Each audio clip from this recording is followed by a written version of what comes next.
इस खबर के प्रायोजक हैं D real estate, Kailash Chand work वाला, स्माइल अप डेंटल क्लिनिक।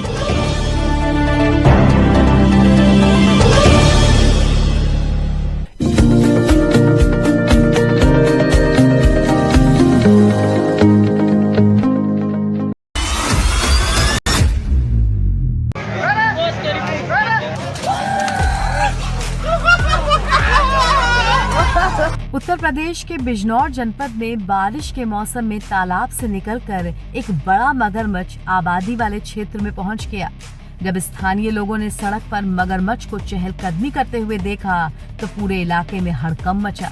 लोगों ने वन विभाग को इसकी सूचना दी, जिसके बाद वन विभाग की टीम मौके पर पहुंची और मगरमच्छ को रेस्क्यू किया गया। अब इस घटना का वीडियो भी सामने आया है, जिसमें करीब 7 फीट लंबा मगरमच्छ सड़क पर चलता हुआ दिखाई दे रहा है। सोशल मीडिया पर यूपी के बिजनौर जिले का एक वीडियो तेजी के साथ वायरल हो रहा है। इस वीडियो में पानी से निकलकर एक मगरमच्छ गांव की गली में घूमता हुआ नजर आ रहा है। उसके पीछे पीछे लोगों की भीड़ हल्ला करती हुई चली आ रही है। मगरमच्छ आसपास के शोर से परेशान तेजी से आगे भागता है तो गली में उसके आगे आगे चल रहे लोगों के बीच हड़कंप मचता है और सब डर के मारे झटपट उसके लिए रास्ता छोड़ते हैं। वैसे करीब 7 फीट से ज्यादा लंबे इस मगरमच्छ को अपने बीच देखकर इंसान ही नहीं जानवर भी चौकन्ने हो गए। गली का कुत्ता भी मगरमच्छ के पीछे पीछे भौंकता हुआ नजर आ रहा था। शायद उसके लिए भी ये पहली बार था इतने बड़े अजनबी जानवर को अपने बीच देखना। बता दें कि बिजनौर जिले के नागल गांव की गली में ये मगरमच्छ काफी देर तक विचरण करता रहा। उसे देखते ही लोगों के बीच हो हल्ला हुआ। साथ ही गली में सभी लोगों ने अपने अपने घरों के दरवाजे बंद कर लिए। आबादी में घुसे मगरमच्छ की सूचना मिलते ही बड़ी संख्या में ग्रामीण मौके पर पहुंचे और उसे पकड़ने का प्रयास करने लगे, लेकिन काफी विशालकाय होने के कारण मगरमच्छ ग्रामीणों के काबू में नहीं आया। फिर घंटों की मशक्कत के बाद इस घटना की सूचना ग्रामीणों ने वन विभाग को दी। कई घंटे बाद वन विभाग की टीम मौके पर पहुंची, तब जाकर मगरमच्छ को पकड़ा जा सका। हालांकि इस काम में वन विभाग के कर्मचारियों की ग्रामीणों ने भी पूरी मदद की। इसके बाद मगरमच्छ को बांधकर गंगा खादन में ले जाकर गंगा नदी में छोड़ा गया। तब जाकर आबादी परिसर के ग्रामीणों ने राहत की सांस ली। मगरमच्छ के गली में घूमने का वीडियो शेयर कर यूजर्स सोशल मीडिया पर चटकारे ले रहे हैं। इस वीडियो में दिख रहा है कि पीछे से आ रहा एक व्यक्ति कैसे मगरमच्छ की पूंछ पर लात मार देता है। करीब 6 से 7 फीट लंबे मगरमच्छ को लोग लाठी मारकर भगाते हुए भी दिखे। वन विभाग की टीम करीब 2 घंटे बाद गांव पहुंची थी। मगरमच्छ को यूं खुलेआम मोहल्ले में घूमता देख गांव वालों की भीड़ लग गई। ग्रामीणों का कहना है कि मगरमच्छ पास के तालाब से निकलकर आबादी वाले इलाके में आ गया। उसे देखकर लोग घबरा गए और घरों के दरवाजे बंद कर लिए। साथ ही मगरमच्छ को देख मोहल्ले के आवारा कुत्ते भी लगातार भौंकते नजर आए।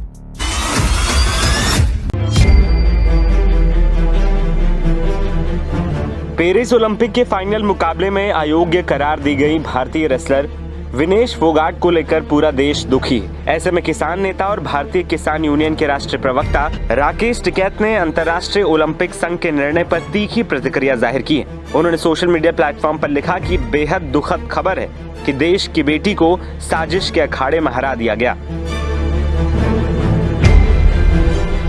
बता दें कि भारतीय रेसलर विनेश फोगाट ने पेरिस ओलंपिक के सेमीफाइनल मुकाबले में वर्ल्ड चैंपियन को पराजित करते हुए फाइनल में जगह बना ली थी। किसी ओलंपिक में कुश्ती मुकाबले में फाइनल में पहुंचने वाली विनेश पहली महिला रेसलर बनाने का रिकॉर्ड बना चुकी थी। देश को विनेश के प्रदर्शन से ओलंपिक में पहले गोल्ड की उम्मीद जागी थी। देश में 140 करोड़ लोग विनेश के इस असाधारण प्रदर्शन का जश्न मना रहे थे। इसी बीच पेरिस ओलंपिक से अचानक एक स्तब्ध करने वाली खबर आई, जिसके मुताबिक 50 किलोग्राम भार वर्ग में विनेश ओवरवेट पाई गयी और निर्धारित भार से 100 ग्राम वजन पाए जाने पर विनेश को फाइनल से बाहर करते हुए ओलंपिक के लिए अयोग्य घोषित कर दिया गया। इसके बाद फिर से देश में एक बहस शुरू हो गई। विनेश फोगाट को अचानक अयोग्य करार देने के मामले में चौधरी राकेश टिकैत ने सोशल मीडिया पर टिप्पणी की। उन्होंने एक्स पर लिखा कि ये बेहद दुखद खबर है कि देश की बेटी को कोई खेल के अखाड़े में नहीं हरा पाया, लेकिन साजिश के अखाड़े में हरा दिया गया। देश का एक मेडल आज राजनीति का शिकार हो गया। ये देश इस दिन को कभी नहीं भूल सकता। उन्होंने लिखा कि हर संघर्ष से इस साजिश को और राजनीति का जवाब देंगे। बता दें कि महिला पहलवान विनेश फोगाट के ओलंपिक फाइनल से बाहर होने के बाद भारत की राजनीति गर्म हो गई। संसद से लेकर सोशल मीडिया तक विपक्षी पार्टियां इस मुद्दे को लेकर फेडरेशन और सरकार पर हमलावर। समाजवादी पार्टी के मुखिया अखिलेश यादव ने फोगाट के फाइनल न खेलने को साजिश बताया और इसकी जांच की मांग कर डाली। तो वहीं आप सांसद संजय सिंह ने सरकार से सख्ती दिखाने को कहा। फेडरेशन ने फोगाट के फाइनल न खेल पाने को दुख और देश को नुकसान बताया। हालांकि साजिश के एंगल पर फेडरेशन और सरकार ने कुछ भी नहीं कहा। विपक्ष के दावे और फेडरेशन सरकार की चुप्पी के बीच सवाल उठ रहा है कि आखिर क्यों विनेश फोगाट मामले में राजनीति हो रही। दरअसल पिछले साल विनेश फोगाट, बजरंग पुनिया और साक्षी मलिक के नेतृत्व में पहलवानों ने दिल्ली के जंतर मंतर पर धरना दिया था। ये धरना बीजेपी के तत्कालीन सांसद ब्रजभूषण के खिलाफ था। पहलवानों का कहना है कि ब्रजभूषण ने भारतीय कुश्ती को जागीर बना दिया। इस दौरान ब्रजभूषण चरण पर यौन उत्पीड़न का भी आरोप लगा। पहलवानों ने उन्हें फेडरेशन से हटाने और उन पर सख्त कार्रवाई करने की मांग की। हालांकि पहलवानों की कई मांगे नहीं मानी गई। इसके लिए खूब प्रदर्शन हुए। दिल्ली की सड़कों पर पहलवानों को घसीटा भी गया। इसी के बाद से विनेश और सत्ता में काबिज बीजेपी के बीच रिश्ते खराब हुए थे। इसी कारण विपक्ष अब साजिश की आशंका जता रहा है।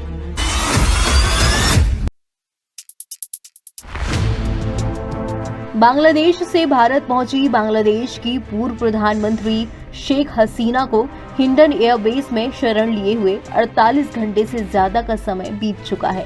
इस दौरान वो भारतीय वायुसेना द्वारा सेफ हाउस में मेहमान नवाजी का पूरा लुत्फ उठा रही हैं। नाश्ते में सैंडविच से लेकर सीजनल सब्जियां तक उनको परोसी जा रही हैं। उनकी पसंद और नापसंद का पूरा ख्याल रखा जा रहा है। इस दौरान सूत्रों ने बताया कि बुधवार शाम को उन्होंने हिंडन एयरबेस में मौजूद शॉपिंग कॉम्प्लेक्स में शॉपिंग की है। शॉपिंग में उन्होंने कुछ कॉटन की साड़ियां खरीदी हैं। हालांकि ये अभी किसी को पता नहीं चल पाया कि ये शॉपिंग उन्होंने किसके लिए की है।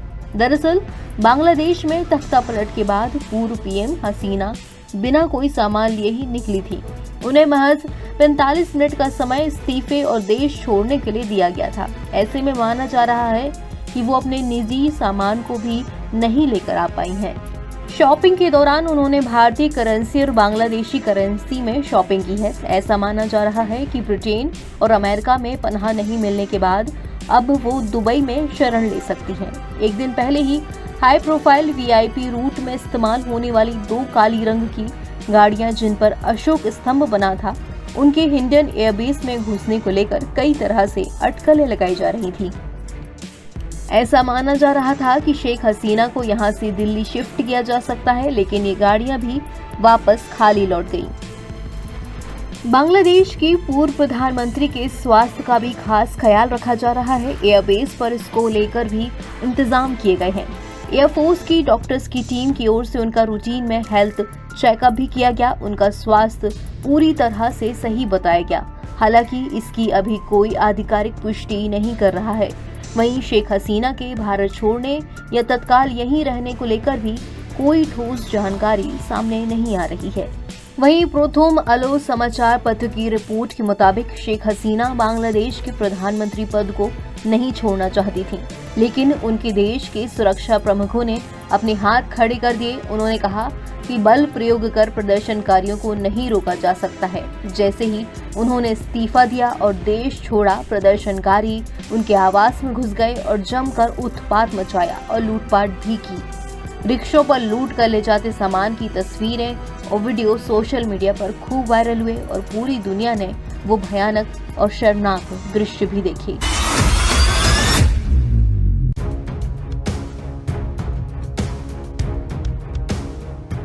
ईरान की राजधानी तेहरान में हमास के राजनीतिक प्रमुख इस्माइल हानिया की हत्या को लेकर पहली बार सऊदी अरब ने प्रतिक्रिया दी है। सऊदी अरब ने इस्माइल हानिया की हत्या को लेकर ईरान की संप्रभुता का घोर उल्लंघन बताया है। बुधवार को इस्लामिक सहयोग संगठन यानी कि OIC के सदस्यों की एक बैठक के दौरान सऊदी अरब के उप विदेश मंत्री ने इस पर टिप्पणी की। सऊदी उप विदेश मंत्री वलीद अल खुरैजी ने कहा, सऊदी अरब राज्यों की संप्रभुता के किसी भी उल्लंघन या किसी भी देश के आंतरिक मामलों में हस्तक्षेप को अस्वीकार करता है। ईरान में इस्माइल हानिया की हत्या पर सऊदी अरब की तरफ से ये भी किसी तरह की पहली टिप्पणी है। OIC की अध्यक्षता कर रहे गाम्बिया के विदेश मंत्री ने भी इसी तरह का मिलता जुलता कमेंट किया है। उन्होंने कहा कि पिछले सप्ताह हमास के राजनीतिक नेता की जघन्य हत्या से मध्य पूर्व में एक व्यापक संघर्ष की स्थिति पैदा होने का खतरा है। बैठक के बाद जारी एक बयान में कहा गया कि ओआईसी इस जघन्य हमले के लिए अवैध तौर से कब्जा करने वाली ताकत इजराइल को पूरी तरह से जिम्मेदार मानता है। इसे ईरान की संप्रभुता का उल्लंघन बताया गया। बैठक में मौजूद एक सीनियर ईरानी अधिकारी ने कहा कि इस्लामी गणराज्य को इजराइल से अपनी रक्षा करनी होगी। ईरान ने हानिया की हत्या के लिए इजराइल को जिम्मेदार ठहराया और उसे सजा देने की कसम खाई है। हालांकि इजराइल ने इस हाई प्रोफाइल हत्या की न तो जिम्मेदारी ली और न ही इनकार किया। इस बीच हमास ने याह्या सिनवार को इस्माइल हानिया का उत्तराधिकारी घोषित कर दिया। सिनवार ने ही इजराइल पर 7 अक्टूबर 2023 को हमले की योजना बनाई थी, जिसमें 1200 इजरायली मारे गए थे और 254 को बंधक बना लिया गया था। ईरान और फिलिस्तीनी अधिकारियों ने ओआईसी की बैठक यानी कि ऑर्गेनाइजेशन ऑफ इस्लामिक कोऑपरेशन की बैठक बुलाने का आह्वान करते हुए कहा था, इस निकाय को हमास नेता की हत्या पर प्रतिक्रिया देने की जरूरत है। बैठक में बोलते हुए गाम्बिया के विदेश मंत्री ममदू तंगारा ने कहा, हानिया की हत्या फिलिस्तीनी मुद्दे को दबा नहीं पाएगी बल्कि इसे और बढ़ाएगी, जो फिलिस्तीनी लोगों के लिए न्याय और मानवाधिकारों की तत्काल आवश्यकता को रेखांकित करती है। यह ये जान लेना जरूरी है कि ओआईसी मुस्लिम बहुल देशों का संगठन है। इसके 57 सदस्य देश हैं। इस संगठन में सऊदी अरब का दबदबा है। हालांकि सऊदी अरब का नाम उन टॉप 10 देशों में नहीं आता जहां मुस्लिम आबादी सबसे ज्यादा है, लेकिन सऊदी अरब में मक्का और मदीना है। इसके चलते इस संगठन में भी इस देश का बोलबाला है।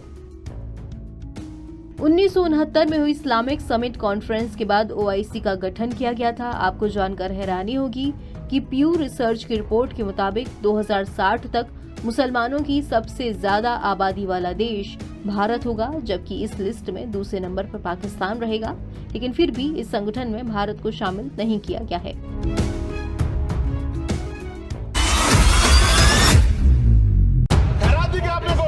इससे ज्यादा पैसे हम आपको दे देंगे।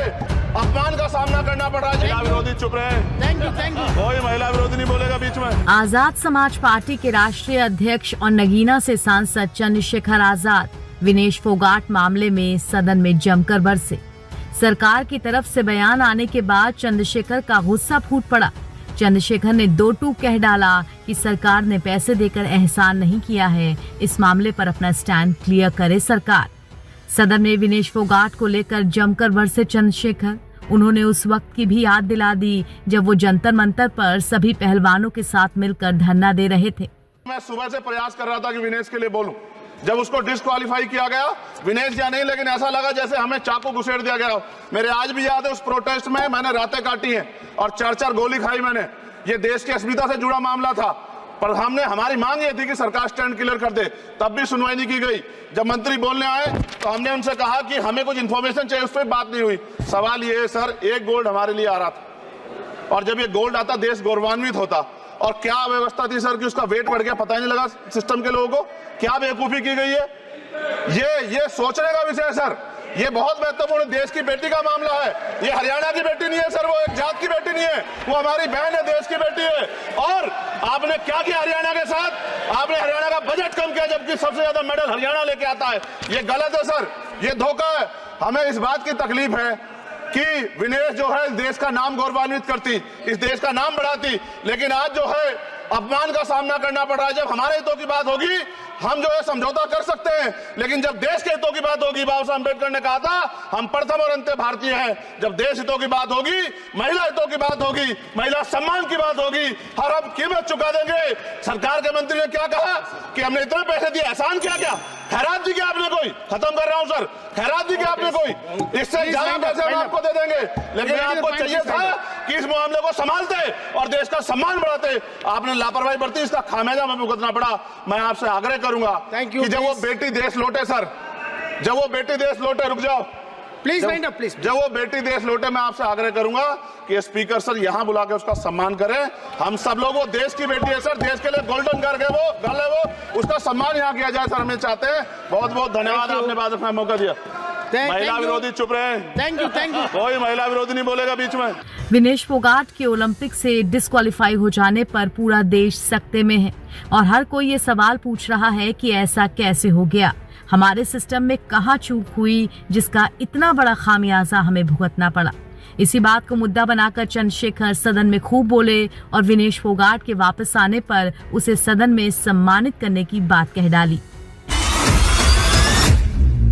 कि किसकी कितनी आबादी है उसके हिसाब से रिजर्वेशन मिलना चाहिए। बांग्लादेश से हमें ये सबक सीखना चाहिए कि तानाशाही का ज़्यादा वक्त नहीं होता है, खासकर जम्मू कश्मीर में जहां जवानों के बहुत बड़े मसाइल हैं। देखिए जो बांग्लादेश में हो रहा है या हुआ है उससे मुझे लगता है खासकर हमारे मुल्क को सबक सीखना चाहिए कि जब जिस मुल्क में जवानों की इतनी बड़ी तादाद हो और इतने हसास होता है, जवान बड़ा हसास होता है, उसको जब आप पुश टू द वॉल करते हो, जब उसको आप नाउमीद हर तरफ से करते हो, उसको तंग करते हो, एक तरफ से महंगाई का तूफान, दूसरी तरफ से अनएम्प्लॉयमेंट और तीसरी तरफ से ऐसे कुछ फैसले करते हो जिससे वो बेबस और लाचार महसूस करता है। पढ़ लिख के कब तक एक जवान अपने माँ बाप के सामने हाथ फैलाएगा, और वो उस माँ बाप के सामने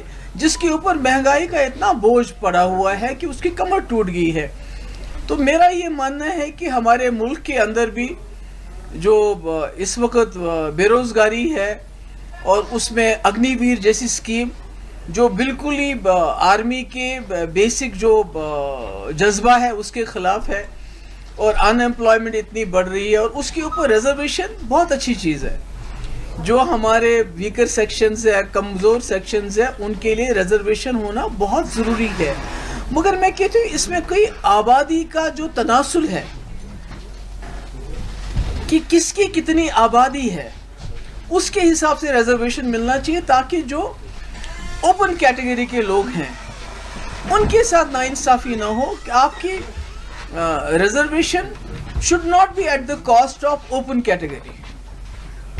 तो मुझे लगता है कि बांग्लादेश से हमें ये सबक सीखना चाहिए कि तानाशाही का ज़्यादा वक्त नहीं होता है, और लोगों के ख़िलाफ़ जो आप पॉलिसी लाते हो, कानून लाते हो, उससे आखिरकार लोग एक बार तंग होके उनके बर्दाश्त का जो पैमाना है वो टूट जाता है, छलक जाता है, और फिर शेख हसीना की तरह आपको भागना पड़ता है।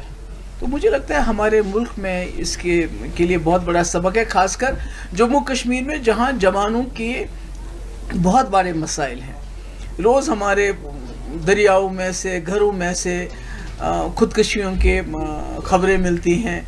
ड्रग एडिक्शन बहुत ज़्यादा हो गया, पर इसका बेसिक अगर हम देखें जो वजह है वो ये है कि नौजवान इस वक्त फील करता है बेबस, लाचार, मजबूर, जो बांग्लादेश की हालत हुई।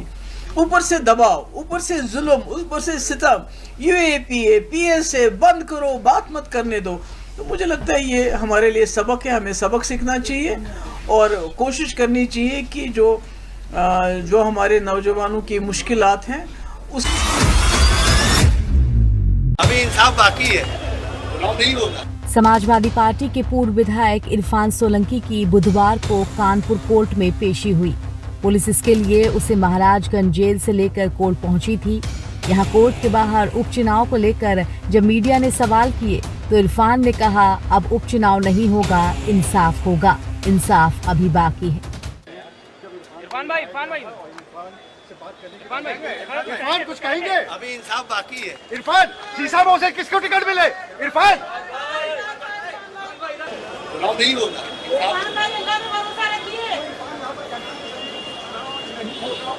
इरफान जब पुलिस वैन से उतरा तो मीडिया के कैमरों को देखकर बोलता हुआ गया कि अभी इंसाफ बाकी है। फिर बाद में कोर्ट की सीढ़ियां चढ़ते हुए उसने कहा कि चुनाव नहीं होगा। इरफान कुछ कहेंगे? अभी इंसाफ बाकी है। इरफान शीशा में उसे किसको टिकट मिले? इरफान नहीं होगा।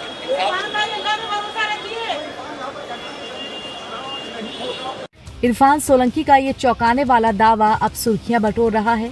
कोर्ट में सुनवाई के दौरान इरफान सोलंकी, उसके भाई रिजवान समेत 5 लोगों पर अवैध कब्जा, धमकी, मारपीट और बलवा करने के मामले में आरोप तय किए गए। आज 152/22 पे चार्ज फ्रेम होना था, तो हम लोग के सीनियर जो लीड कर रहे हैं सईद नकवी साहब, उन्होंने आर्गुमेंट किया था। आपको बताया गया था लंच से पहले कि हम लोगों ने क्या क्या सवाल उठाए। कोर्ट ने 147, 323, 327, 506, 448 पे चार्ज फ्रेम कर दिया है।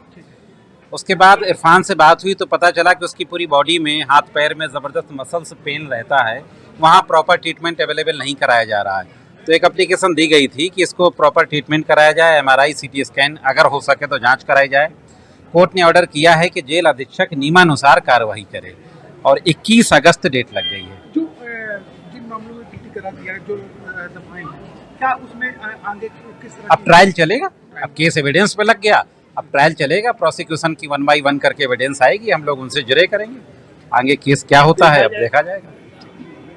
बाकी दीक्षित जी बताना चाहते हैं। नहीं, आपने जो बता दिया। इरफान और रिजवान के केस में जो यहाँ पे मजिस्ट्रेट साहब के यहाँ है, उसमें चार्ज के ऊपर बहस थी। हम लोगों का कहना ये कि चार्ज इसमें नहीं बनता है, कि इसमें इन लोगों को डिस्चार्ज कर देना चाहिए। और ख़ास तौर से जो उसमें कहा गया है, इसमें कोई कॉमन इंटेंशन या एक राय हो कि किसी ने किया, सबके लिए अलग अलग। और इस केस की सबसे ख़ास बात यह है कि इसमें घटना का डेट ही नहीं बताई गई कि कब, 10 साल पहले की घटना है, 20 साल पहले की घटना है।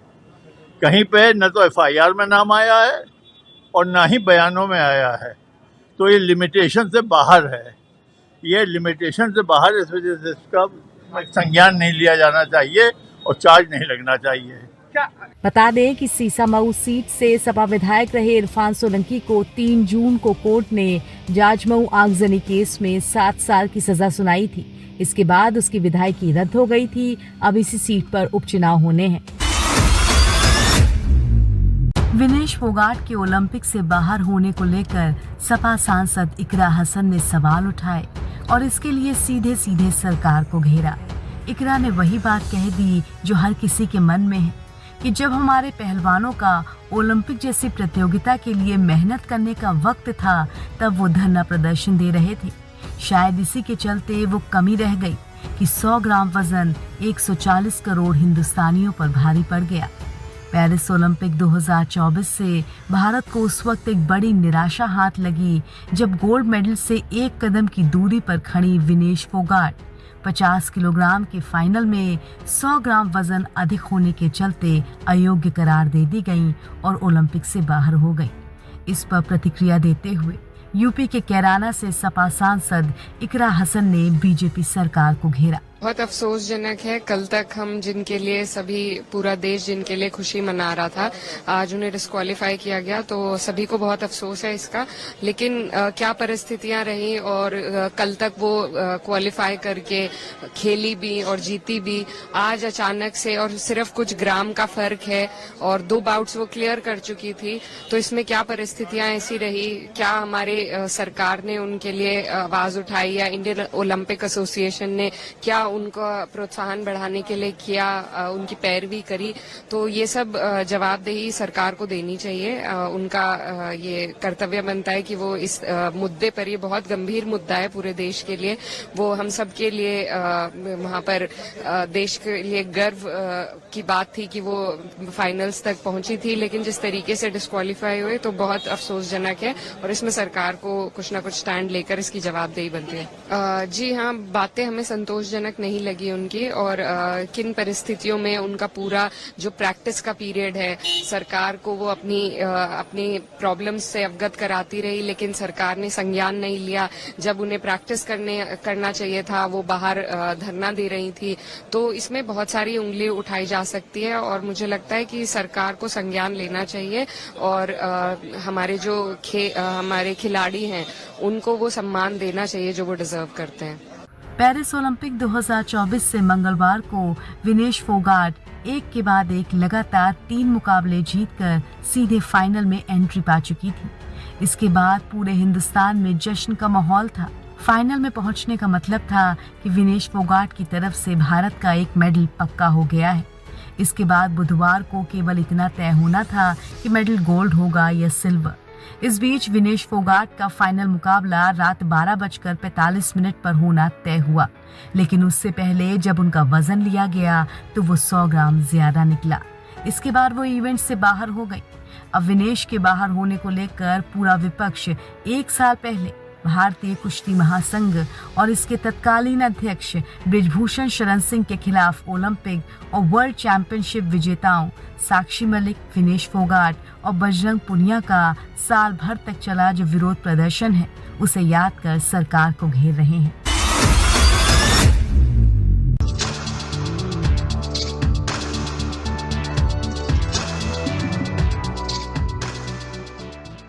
विनेश फोगाट ने कुश्ती से संन्यास लेने का ऐलान कर दिया है। भारतीय रेसलर के ओलंपिक से बाहर होने पर हर भारतीय का दिल टूटा। गोल्ड से 1 कदम की दूरी पर विनेश के हाथों से मौका फिसल गया। इस बड़े आघात से विनेश की हिम्मत इस कदर टूटी कि ये सुनते ही वो बेहोश हो गई थी और आज उन्होंने कुश्ती से संन्यास लेने का फैसला ले लिया। उन्होंने सुबह सुबह सोशल मीडिया प्लेटफॉर्म पर इसकी घोषणा की। उन्होंने लिखा, माँ कुश्ती मेरे से जीत गई, मैं हार गई, माफ़ करना, आपका सपना, मेरी हिम्मत सब टूट चुके हैं, इससे ज़्यादा ताकत नहीं रही अब। अलविदा कुश्ती, आप सबकी हमेशा ऋणी रहूंगी। फाइनल्स ना खेल पाने पर उन्होंने अपने फैंस से माफ़ी मांगी है। वहीं हरियाणा सरकार ने विनेश के लिए एक बड़ा ऐलान किया है। हरियाणा के सीएम नायब सैनी ने घोषणा की है कि राज्य सरकार विनेश को ओलंपिक सिल्वर मेडल जीतने वाले खिलाड़ी की तरह ही सम्मान और इनाम देगी। उन्होंने कहा कि हरियाणा की हमारी बहादुर बेटी विनेश फोगाट ने जबरदस्त प्रदर्शन करके ओलंपिक में फाइनल में प्रवेश किया था। किन्हीं भी कारणों से वो भले ही ओलंपिक का फाइनल नहीं खेल पाई हों, लेकिन हम सब के लिए वो एक चैंपियन है। हमारी सरकार ने ये फैसला किया है कि विनेश फोगाट का स्वागत और अभिनंदन एक मेडलिस्ट की तरह किया जाएगा। हरियाणा सरकार ओलंपिक रजत पदक विजेता को जो सम्मान, इनाम और सुविधाएं देती हैं, वो सभी विनेश फोगाट को भी कृतज्ञता पूर्वक दी जाएंगी। विनेश ने संन्यास के ऐलान के पहले बुधवार रात अपने डिस्क्वालिफिकेशन के खिलाफ अपील दायर की है। उन्होंने court of arbitration for sports से मांग की है कि उन्हें संयुक्त तौर से सिल्वर मेडल दिया जाए। विनेश ने पहले फाइनल खेलने की मांग भी की थी, लेकिन उन्होंने अपील बदली और अब संयुक्त तौर से सिल्वर दिए जाने की मांग की है। 7 अगस्त को विनेश का वजन उनकी तय कैटेगरी यानी कि 50 किलोग्राम से 100 ग्राम ज्यादा निकला। इसके बाद ओलंपिक एसोसिएशन ने उन्हें फ्री स्टाइल महिला कुश्ती के लिए अयोग्य घोषित कर दिया। ओलंपिक से बाहर होने के बाद विनेश की तबीयत बिगड़ी, उन्हें अस्पताल में भर्ती कराया गया। कोच विजय दाहिया उनसे मिलने पहुंचे तो विनेश ने उनसे कहा, किस्मत खराब थी, हम मेडल से चूक गए, लेकिन ये खेल का हिस्सा है। वहीं भारतीय ओलंपिक टीम के डॉक्टर दिनेश शॉप पौडीवाला ने स्टेटमेंट जारी करके बताया था कि विनेश और उनके कोच को 6 अगस्त की रात ही उनके ज्यादा वजन के बारे में पता चल गया था। इसके बाद विनेश पूरी रात नहीं सोई। वजन को तय कैटेगरी में लाने के लिए जॉगिंग, स्किपिंग और साइकिलिंग जैसी एक्सरसाइज करती रहीं।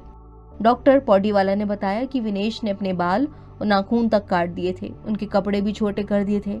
इसके बावजूद उनका वजन नहीं घट पाया। कुछ मीडिया रिपोर्ट्स में कहा गया कि भारतीय दल ने विनेश को थोड़ा और समय देने की मांग की थी, लेकिन उनकी मांग नहीं सुनी गई।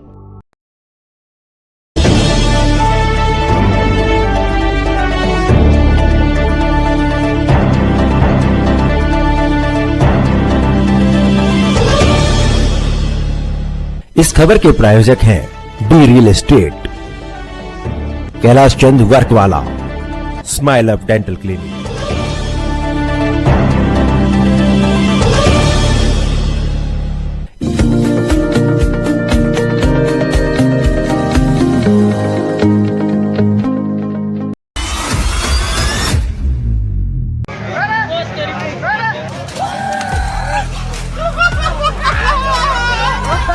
उत्तर प्रदेश के बिजनौर जनपद में बारिश के मौसम में तालाब से निकलकर एक बड़ा मगरमच्छ आबादी वाले क्षेत्र में पहुंच गया।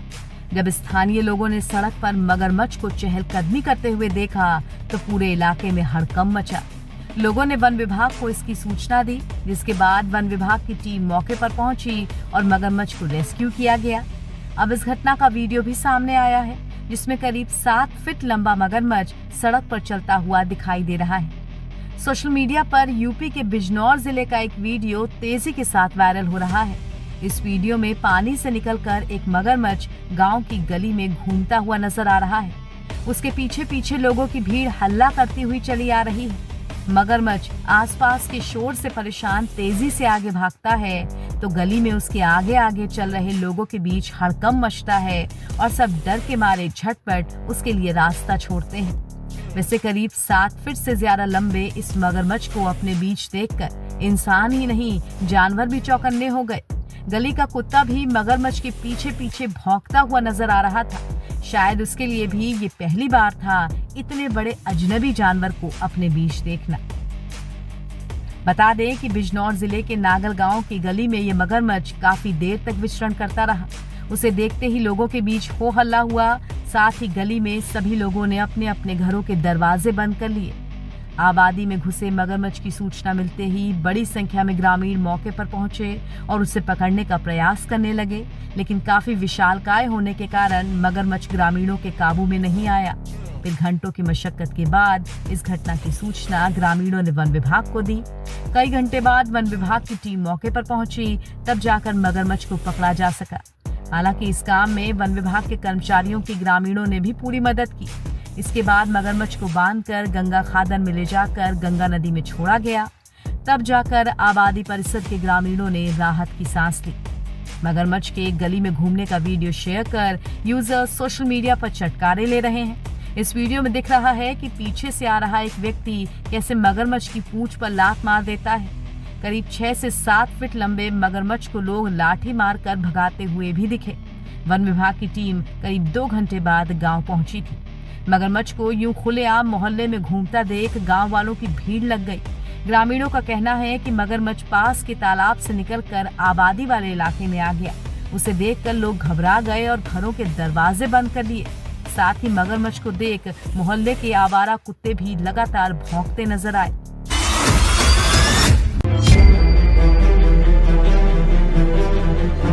पेरिस ओलंपिक के फाइनल मुकाबले में अयोग्य करार दी गई भारतीय रेसलर विनेश फोगाट को लेकर पूरा देश दुखी है। ऐसे में किसान नेता और भारतीय किसान यूनियन के राष्ट्रीय प्रवक्ता राकेश टिकैत ने अंतर्राष्ट्रीय ओलंपिक संघ के निर्णय पर तीखी प्रतिक्रिया जाहिर की है। उन्होंने सोशल मीडिया प्लेटफॉर्म पर लिखा कि बेहद दुखद खबर है कि देश की बेटी को साजिश के अखाड़े में हरा दिया गया। बता दें कि भारतीय रेसलर विनेश फोगाट ने पेरिस ओलंपिक के सेमीफाइनल मुकाबले में वर्ल्ड चैंपियन को पराजित करते हुए फाइनल में जगह बना ली थी। किसी ओलंपिक में कुश्ती मुकाबले में फाइनल में पहुंचने वाली विनेश पहली महिला रेसलर बनाने का रिकॉर्ड बना चुकी थी।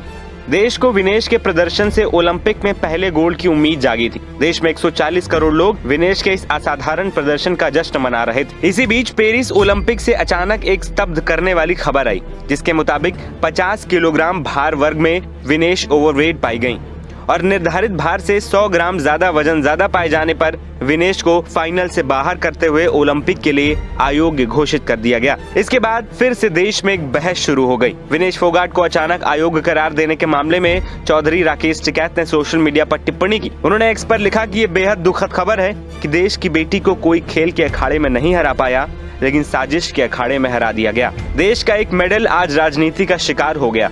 ये देश इस दिन को कभी नहीं भूल सकता। उन्होंने लिखा कि हर संघर्ष से इस साजिश को और राजनीति का जवाब देंगे।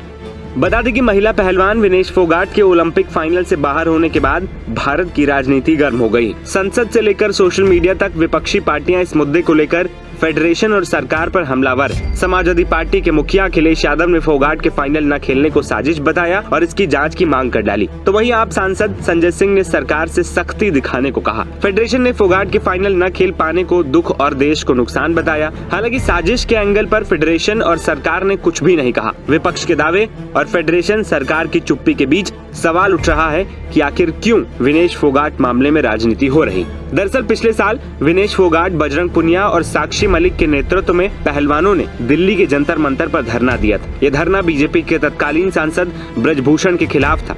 पहलवानों का कहना है कि ब्रजभूषण ने भारतीय कुश्ती को जागीर बना दिया। इस दौरान ब्रजभूषण शरण पर यौन उत्पीड़न का भी आरोप लगा। पहलवानों ने उन्हें फेडरेशन से हटाने और उन पर सख्त कार्रवाई करने की मांग की। हालांकि पहलवानों की कई मांगे नहीं मानी गई। इसके लिए खूब प्रदर्शन हुए। दिल्ली की सड़कों पर पहलवानों को घसीटा भी गया। इसी के बाद से विनेश और सत्ता में काबिज बीजेपी के बीच रिश्ते खराब हुए थे। इसी कारण विपक्ष अब साजिश की आशंका जता रहा है।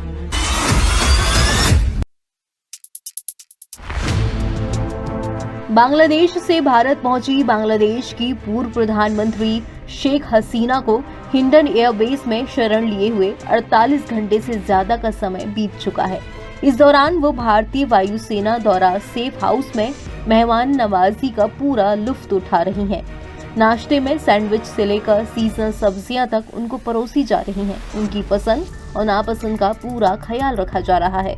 इस दौरान सूत्रों ने बताया कि बुधवार शाम को उन्होंने हिंडन एयरबेस में मौजूद शॉपिंग कॉम्प्लेक्स में शॉपिंग की है। शॉपिंग में उन्होंने कुछ कॉटन की साड़ियां खरीदी हैं। हालांकि ये अभी किसी को पता नहीं चल पाया कि ये शॉपिंग उन्होंने किसके लिए की है। दरअसल बांग्लादेश में तख्ता पलट के बाद पूर्व पीएम हसीना बिना कोई सामान लिए ही निकली थी। उन्हें महज 45 मिनट का समय इस्तीफे और देश छोड़ने के लिए दिया गया था। ऐसे में माना जा रहा है कि वो अपने निजी सामान को भी नहीं लेकर आ पाई हैं। शॉपिंग के दौरान उन्होंने भारतीय करेंसी और बांग्लादेशी करेंसी में शॉपिंग की है। ऐसा माना जा रहा है कि ब्रिटेन और अमेरिका में पनाह नहीं मिलने के बाद अब वो दुबई में शरण ले सकती हैं। एक दिन पहले ही हाई प्रोफाइल वीआईपी रूट में इस्तेमाल होने वाली 2 काली रंग की गाड़ियां जिन पर अशोक स्तंभ बना था, उनके हिंडन एयरबेस में घुसने को लेकर कई तरह से अटकलें लगाई जा रही थी। ऐसा माना जा रहा था कि शेख हसीना को यहां से दिल्ली शिफ्ट किया जा सकता है, लेकिन ये गाड़ियां भी वापस खाली लौट गईं। बांग्लादेश की पूर्व प्रधानमंत्री के स्वास्थ्य का भी खास ख्याल रखा जा रहा है। एयरबेस पर इसको लेकर भी इंतजाम किए गए हैं। एयरफोर्स की डॉक्टर्स की टीम की ओर से उनका रूटीन में हेल्थ चेकअप भी किया गया। उनका स्वास्थ्य पूरी तरह से सही बताया गया। हालांकि इसकी अभी कोई आधिकारिक पुष्टि नहीं कर रहा है। वहीं शेख हसीना के भारत छोड़ने या तत्काल यहीं रहने को लेकर भी कोई ठोस जानकारी सामने नहीं आ रही है। वहीं प्रोथोम अलो समाचार पत्र की रिपोर्ट के मुताबिक शेख हसीना बांग्लादेश के प्रधानमंत्री पद को नहीं छोड़ना चाहती थीं, लेकिन उनके देश के सुरक्षा प्रमुखों ने अपने हाथ खड़े कर दिए। उन्होंने कहा कि बल प्रयोग कर प्रदर्शनकारियों को नहीं रोका जा सकता है। जैसे ही उन्होंने इस्तीफा दिया और देश छोड़ा, प्रदर्शनकारी उनके आवास में घुस गए और जमकर उत्पात मचाया और लूटपाट भी की। रिक्शों पर लूट कर ले जाते सामान की तस्वीरें और वीडियो सोशल मीडिया पर खूब वायरल हुए और पूरी दुनिया ने वो भयानक और शर्मनाक दृश्य भी देखे।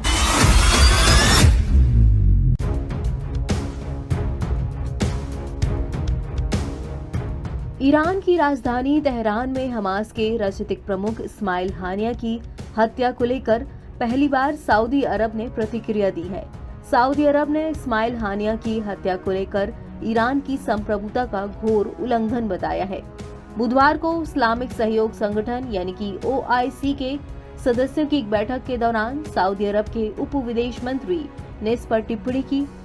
सऊदी उप विदेश मंत्री वलीद अल खुरैजी ने कहा, सऊदी अरब राज्यों की संप्रभुता के किसी भी उल्लंघन या किसी भी देश के आंतरिक मामलों में हस्तक्षेप को अस्वीकार करता है।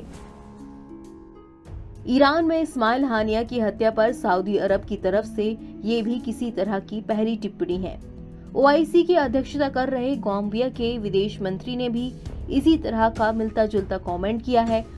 उन्होंने कहा कि पिछले सप्ताह हमास के राजनीतिक नेता की जघन्य हत्या से मध्य पूर्व में एक व्यापक संघर्ष की स्थिति पैदा होने का खतरा है। बैठक के बाद जारी एक बयान में कहा गया कि OIC इस जघन्य हमले के लिए अवैध तौर से कब्जा करने वाली ताकत इजराइल को पूरी तरह से जिम्मेदार मानता है। इसे ईरान की संप्रभुता का उल्लंघन बताया गया। बैठक में मौजूद एक सीनियर ईरानी अधिकारी ने कहा कि इस्लामी गणराज्य को इजराइल से अपनी रक्षा करनी होगी। ईरान ने हानिया की हत्या के लिए इजराइल को जिम्मेदार ठहराया और उसे सजा देने की कसम खाई है। हालांकि इजराइल ने इस हाई प्रोफाइल हत्या की न तो जिम्मेदारी ली और न ही इनकार किया। इस बीच हमास ने याह्या सिनवार को इस्माइल हानिया का उत्तराधिकारी घोषित कर दिया। सिनवार ने ही इजराइल पर 7 अक्टूबर 2023 को हमले की योजना बनाई थी, जिसमें 1200 इजरायली मारे गए थे और 254 को बंधक बना लिया गया था। ईरान और फिलिस्तीनी अधिकारियों ने ओआईसी की बैठक यानी कि ऑर्गेनाइजेशन ऑफ इस्लामिक कोऑपरेशन की बैठक बुलाने का आह्वान करते हुए कहा था, इस निकाय को हमास नेता की हत्या पर प्रतिक्रिया देने की जरूरत है।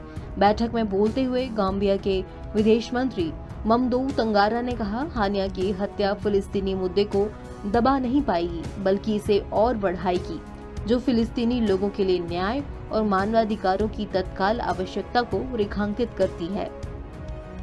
यहाँ ये जान लेना जरूरी है कि ओआईसी मुस्लिम बहुल देशों का संगठन है। इसके 57 सदस्य देश हैं। इस संगठन में सऊदी अरब का दबदबा है। हालांकि सऊदी अरब का नाम उन टॉप 10 देशों में नहीं आता जहां मुस्लिम आबादी सबसे ज्यादा है, लेकिन सऊदी अरब में मक्का और मदीना है। इसके चलते इस संगठन में भी इस देश का बोलबाला है। 1969 में हुई इस्लामिक समिट कॉन्फ्रेंस के बाद ओआईसी का गठन किया गया था। आपको जानकर हैरानी होगी कि प्यू रिसर्च की रिपोर्ट के मुताबिक 2060 तक मुसलमानों की सबसे ज्यादा आबादी वाला देश भारत होगा, जबकि इस लिस्ट में दूसरे नंबर पर पाकिस्तान रहेगा। लेकिन फिर भी इस संगठन में भारत को शामिल नहीं किया गया है।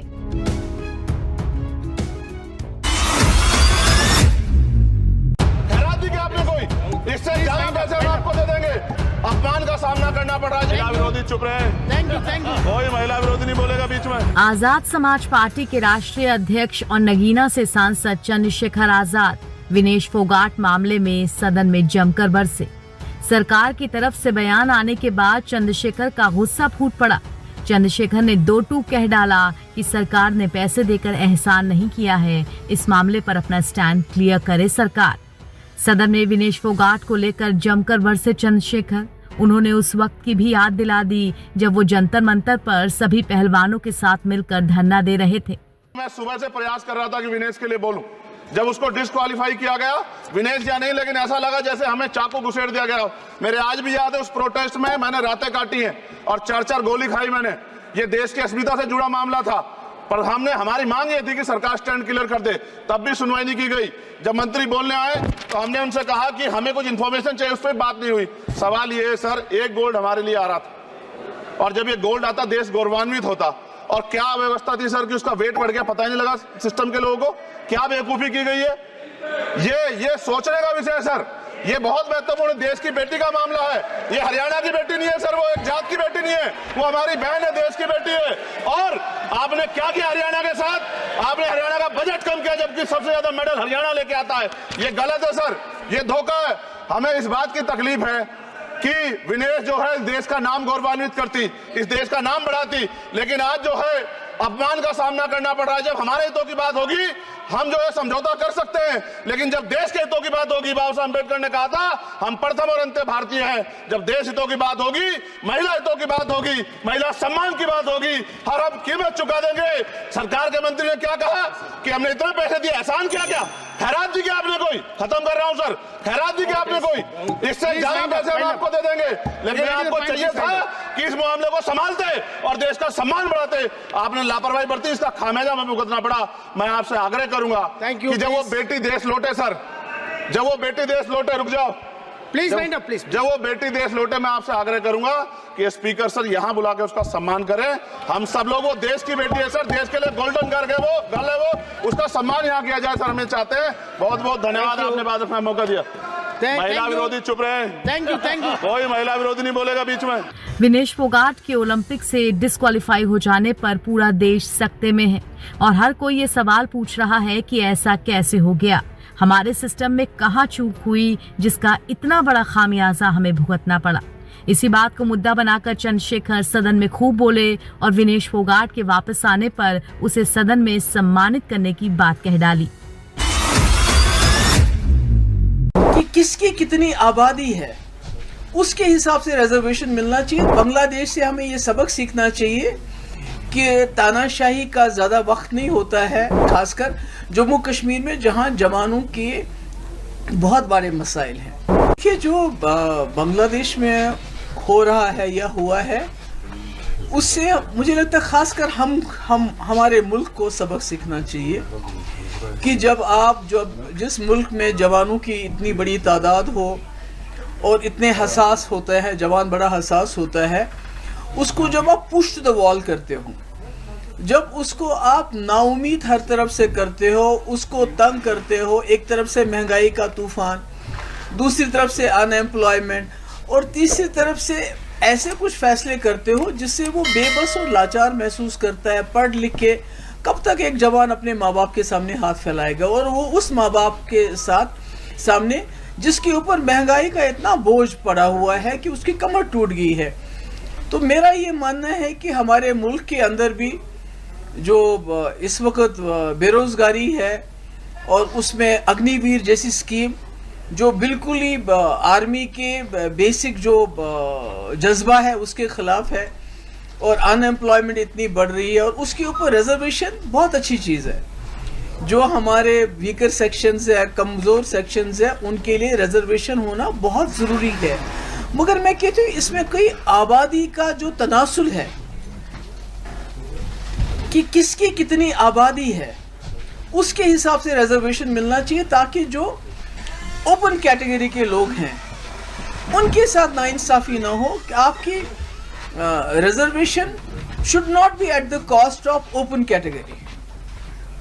तो मुझे लगता है कि बांग्लादेश से हमें ये सबक सीखना चाहिए कि तानाशाही का ज़्यादा वक्त नहीं होता है, और लोगों के ख़िलाफ़ जो आप पॉलिसी लाते हो, कानून लाते हो, उससे आखिरकार लोग एक बार तंग होके उनके बर्दाश्त का जो पैमाना है वो टूट जाता है, छलक जाता है, और फिर शेख हसीना की तरह आपको भागना पड़ता है।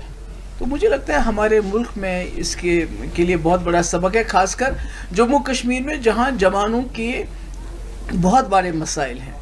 रोज़ हमारे दरियाओं में से, घरों में से खुदकुशियों के खबरें मिलती हैं। ड्रग एडिक्शन बहुत ज़्यादा हो गया, पर इसका बेसिक अगर हम देखें जो वजह है वो ये है कि नौजवान इस वक्त फील करता है बेबस, लाचार, मजबूर, जो बांग्लादेश की हालत हुई। ऊपर से दबाव, ऊपर से जुल्म, ऊपर से सितम, UAPA, PSA बंद करो, बात मत करने दो। तो मुझे लगता है ये हमारे लिए सबक है, हमें सबक सीखना चाहिए और कोशिश करनी चाहिए कि जो हमारे नौजवानों की मुश्किलात हैं उस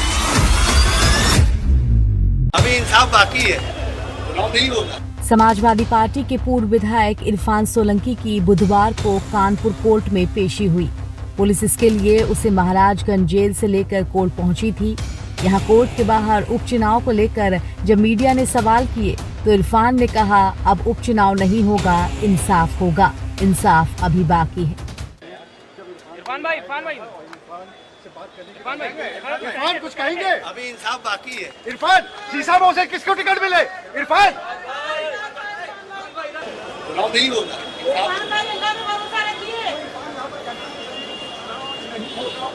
इरफान जब पुलिस वैन से उतरा तो मीडिया के कैमरों को देखकर बोलता हुआ गया कि अभी इंसाफ बाकी है। फिर बाद में कोर्ट की सीढ़ियां चढ़ते हुए उसने कहा कि चुनाव नहीं होगा। इरफान कुछ कहेंगे? अभी इंसाफ बाकी है। इरफान शीशा में उसे किसको टिकट मिले? इरफान